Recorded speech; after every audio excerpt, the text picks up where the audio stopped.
Quand une femme trompe, elle ne commence jamais par l'avouer. Au contraire, tout commence par des phrases banales, rassurantes, parfois même affectueuses. Le problème, c'est que beaucoup d'hommes les attendent sans comprendre ce qu'elle cache réellement.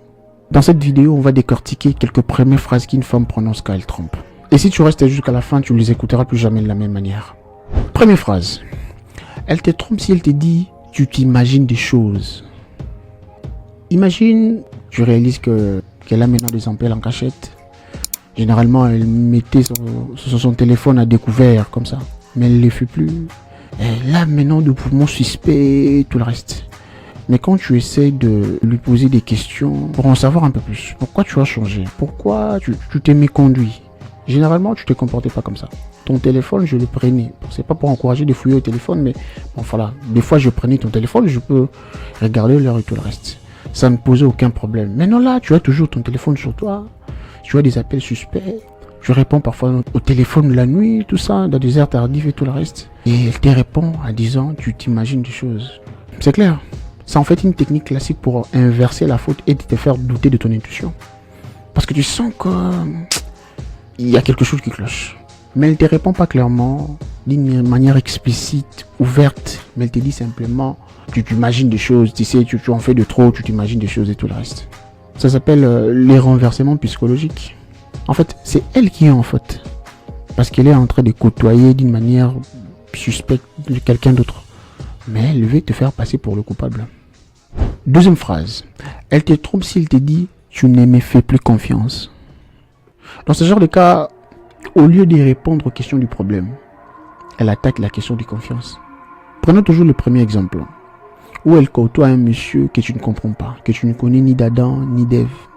Elle a maintenant des appels en cachette. Tu as maintenant du mal à toucher son téléphone, même pour regarder l'heure, tout ça. Elle a toujours son téléphone avec elle, tout ça. En tout cas, ce n'était pas dans ses habitudes. Mais quand tu entres dans les fonds, c'est qui ces messieurs? Mais pourquoi tu fais ça? Pourquoi tu fais ça? Elle te répond, tu ne me fais plus confiance. Donc, au lieu de répondre au fond du problème, elle attaque la question de la confiance. Parce qu'en vrai, normalement, quand quelqu'un te dit, je ne comprends pas ta relation avec ce monsieur, comment est-ce que tu fais ça, tu fais ça, tu fais ça? Il est qui? Je ne comprends pas ça. Elle doit normalement s'expliquer en disant que non, voilà, nous entraînons ce genre de relation. Il m'appelle à cette heure parce que. Mais dans ce cadre-là, elle ne s'explique pas. Elle attaque directement la question de la confiance. Genre, tu ne me fais plus confiance, patati patata, pour esquiver les fonds du problème. Elle te trompe. Parce que là, l'objectif est d'éclore la discussion. Parce qu'en disant que tu ne lui fais plus confiance, tu seras un peu touché, tout ça. Non, c'est pas que je te fais pas confiance, je te fais confiance. Troisième phrase. Elle te trompe si elle te dit, tu as changé, tu n'es plus comme avant. Imagine, vous évoluez très bien. Parce que tu l'as pas offensé, pas insulté, il n'y a pas eu de problème. Tu n'as rien fait de mauvais en tout cas.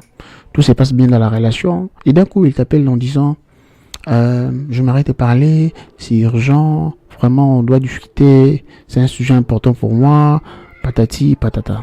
Une fois que tu arrives, en discutant, il te dit, voilà, tu sais, je veux vraiment te parler parce que je réalise que tu as changé et tu n'es plus comme avant. Et dans ce genre de cas, c'est quand toi-même, au fond de toi, tu réalises que tu n'as pas changé. Tu sais vraiment que tu n'as pas changé. Et quand elle te dit que tu as changé, des fois, tu es choqué, tu te dis, oh, je vais changer. À quel niveau?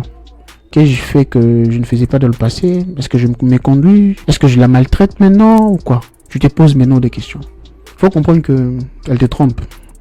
Parce que le problème, c'est quoi? Elle prépare les terrains pour te faire porter la responsabilité de ce qu'elle a fait. C'est ça le vrai problème. Donc, en vrai, elle te trompe déjà. Elle te trompe déjà avec quelqu'un d'autre. Et elle sent le poids de la culpabilité. Elle se sent coupable de tout ça. Et elle ne peut pas sortir de la relation tout en sachant qu'elle est directement coupable comme ça. Elle doit chercher une manière politiquement correcte de sauter, de quitter les bateaux.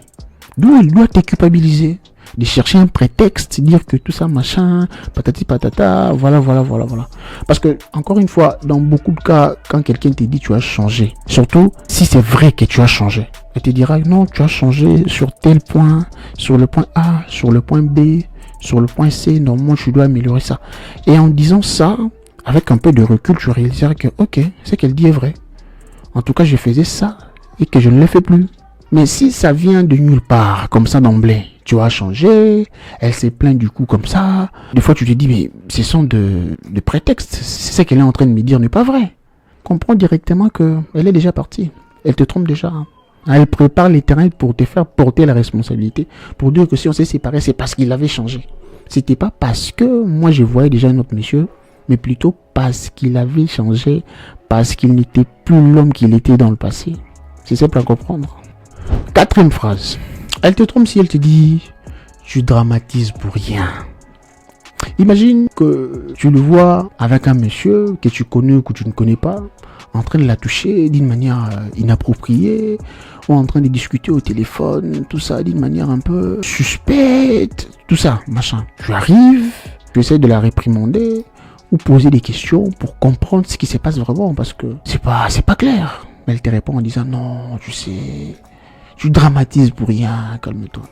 Quelqu'un te touche comme ça, je dramatise pour rien.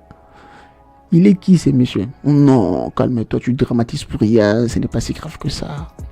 Donc, au lieu d'entrer dans le fond du problème, dire que non, ce monsieur-là, il me touche à l'épaule, c'est mon cousin. Ah, c'est ton cousin. Ah oui, c'est mon cousin. Ah, c'est un cousin que je ne connais pas. Ok.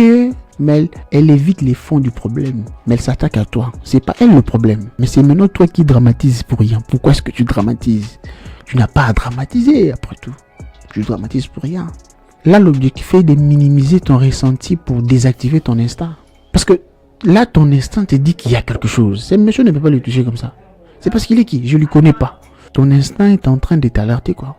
Mais elle te dit, tu dramatises pour rien. Arrête de dramatiser. Elle minimise tes ressentis pour désactiver ton instinct. Non, tu dramatises pour rien. Mais pourquoi ça? Non, tu dramatises pour rien. Le problème, c'est toi. Le problème, c'est que toi, c'est toi qui dramatises pour rien. Tu n'as pas à réagir comme ça. Tu n'as pas à poser des questions. C'est pas si important que ça. Le problème, c'est qu'arrête de dramatiser. C'est toi le problème.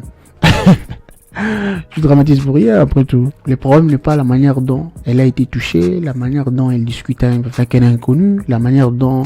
Tout ça, c'est pas ça le problème. Le problème, c'est maintenant la manière dont toi tu as réagi, sans pour autant te donner les vraies raisons pour lesquelles c'est passé ce que tu as vu là. Si tu écoutes ces phrases, faut prendre tes clics et tes claques, va ailleurs. Parce que les gens comme toi, comme tu le sais, il n'y a pas d'eux. Il n'y en aura jamais. Au revoir.